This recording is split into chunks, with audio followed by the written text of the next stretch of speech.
명확한 증거가 있는지 없는지는 전문가의 견해를 들어보시고요. 명확한 증거가 없어도 충분히 다퉈볼 만한 사안이 있어요. 그런 경우에 어떻게 해야 되는지 두 가지를 나눠서 제가 설명을 드리겠습니다.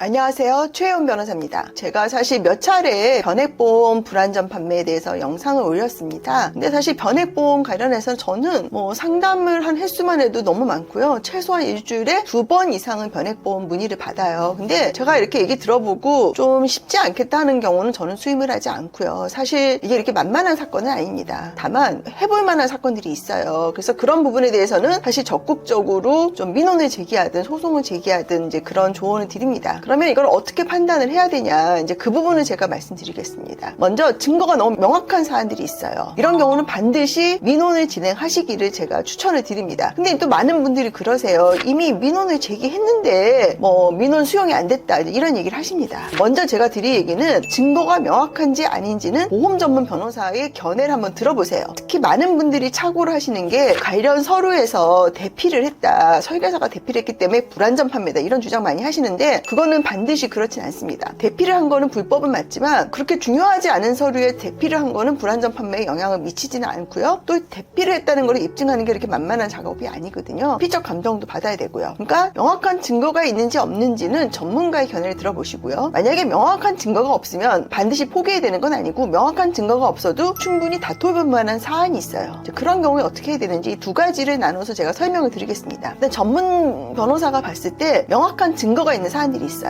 예컨대 어떤 게 그런 명확한 증거가 있을까요? 어떤 분들은 이제 녹취 같은 거를 잘 마련하시는 분들이 있는데, 변액보험이나 종신보험인데 한 번도 변액, 종신 이런 말이 안 나오는 경우가 있어요. 그리고 어떤 경우에는 아예 대놓고 적금이다, 이런 불안전 판매도 있어요. 그리고 문자로 이제 계속 묻죠, 이분이. 이거 적금인 거 맞죠? 그런데 네, 이거는 이율이 몇 프로가 보상됩니다 등등, 누가 봐도 이거는 명확하게 불안전 판매인 경우가 있어요. 이런 경우에는 반드시 다퉈야죠. 저는 이런 경우에 민원을 하시라고 얘기를 해요. 왜냐하면 소송을 추천을 안 하는 이유는 두 가지가 있습니다. 증거가 명확하니까 소송 가도 이길 가능성은 아주 높은데요. 일단 시간이 많이 걸리고요, 소송은. 두 번째로 소송은 이겨도 원고, 그러니까 계약자의 과실상계가 인정이 돼요. 그래서 내가 이겨도 예컨대 내가 1억이라는 손해배상금을 받아도 30%는 과실상계로 공제가 되는 경우가 있기 때문에 소송은 제가 증거가 명확할 때는 차라리 민원을 제기하자, 이런 말씀을 드립니다. 근데 또 많은 분들이 민원을 제기해도 수용이 안 됐다, 2차로 금감원까지 제기했는데도 수용이 안 됐다, 이런 얘기를 하세요. 근데 이제 그거는 케이스 바이 케이스이지만, 제가 이제 그분들이 제기한 민원을 보면은 어떤 경우가 있냐면요, 민원에서 진짜 중요한 부분의 주장은 제대로 못하고 아까도 말씀드린 대피 주장 이런 거 위주로 하시는 경우가 있어요. 근데 이게 말씀드렸지만 대피 주장만 해가지고 불안전 판매는 절대 수용이 되지가 않아요. 그렇기 때문에 진짜 중요한 포인트를 제대로 지적을 하면서 민원을 제기하면은 수용될 가능성이 높습니다. 그리고 가끔은 예외적이긴 하지만 이런 경우가 있습니다. 보험회사는 민원을 수용하고 싶은데 판매한 사람과의 관계상 민원 수용을 못하는 경우가 있어요. 쉽게 얘기하면 판매자가 보험회사보다 슈퍼갑인 경우가 있습니다.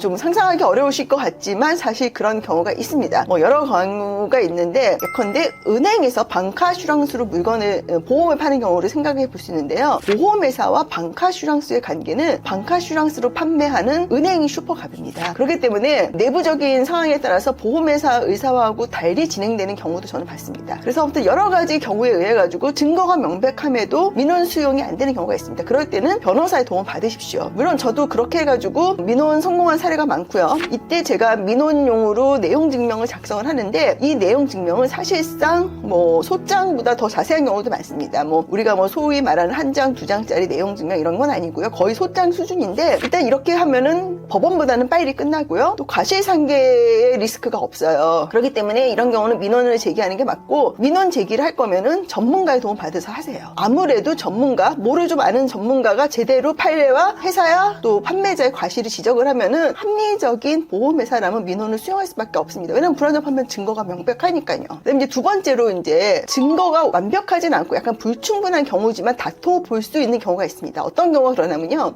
여러 가지 정황상 불안전 판매가 의심이 되고, 또 이제 제가 고객과 이렇게 면담하거나 상담을 하면 보면은 감이 와요. 아, 이분은 진짜 모르고 가입을 하셨구나. 이런 분이 있고 약간 악성 민원인도 있어요. 왜냐면 뒤늦게 이 변액보험이나 종신보험이 원금 보장 안 되는 거 알았는데 갑자기 원금 보장 받고 싶어. 그러니까 민원 제기하자. 이러신 분들도 계세요. 저는 그런 분들은 절대 제가 소송 진행을 안 합니다. 근데 이제 좀 증거는 불충분하지만 불안전 판매에 대한 심증이 강할 때가 있어요. 그러면 제가 이제 사정을 말씀드립니다. 이 상태로 소송을 진행되면 반드시 이긴다는 개런티는 안 되지만 우리가 이러한 조건에서 이길 가능성이 있습니다. 뭐 여기에는 이런 플러스 마이너스 요소가 있다는 거를 잘 설명을 드리고요. 그러니까 어떤 경우가 있냐면 증인을 이제 신청을 하는 경우가 있어요. 증인 신청을 통해서 불안전 판매를 밝힐 수도 있고요. 뭐 기타 무슨 사실조회 뭐 이런 걸 통해 가지고도 불안전 판매를 밝히는 게 있습니다. 이거는 이제 개별 사안마다 전부 다 달라요. 다르고 설계사의 뭐 과거의 불안전 판매 실적 같은 것도 좀 살펴보고요. 사실 이 설계사들은 이런 민원이나 불안전 판매 있으면은 그 협회에 그런 내용이 등록이 됩니다. 물론 그건 직접적인 증거가 되는 건 아니지만 아무래도 좀 법 간의 심증 형성에 좀 약간의 영향을 미치는 것 같긴 합니다. 그러니까 기타 플러스 알파 증거를 확보를 해야 돼요. 그래서 뭐 사후적으로 녹취를 뜨는 방법도 있고요. 하여튼 여러 가지 증거를 통해 가지고 그리고 뭐 그 당시에 이제 상품 설명서나 이런 거를 보면은 이제 보통 보험회사는 설명 의무를 이행했다는 거를 상품 설명서로 입증을 하게 되어 있습니다. 근데 이 상품 설명서를 보면요, 덧글쓰기가 있는데 이 덧글쓰기 자체가 뭐 위조가 됐다거나 덧글쓰기가 안 돼 있는 경우가 있어요. 이제 이런 경우도 유력한 경우죠. 이런 식으로 증거가 약간의 부족한 경우는 플러스 알파를 소송을 통해서 구현을 하는 거죠. 물론 이러한 경우는 앞에 제가 말씀드린 완벽한 증거보다는 조금 어렵습니다. 그리고 이제 해피콜 걱정들을 많이 하세요. 내가 해피콜에서 예예예 했는데 결국 이것 때문에 안 되는 게 아니냐 이런 질문을 하시는데 해피콜 하나만 있다고 이게 불안전 판매가 되고 불안전 판매가 안 되는 건 아니라고 저는 생각을 해요. 해피콜은 다른 유력한 증거에 플러스 붙는 증거라고 생각을 하시면 됩니다. 제가 해피콜 관련해서는 다른 영상을 통해서 좀 자세히 설명을 드리겠습니다. 하여튼 오늘 변액과 종신보험 불안전 판매 어떻게 대응할 것인가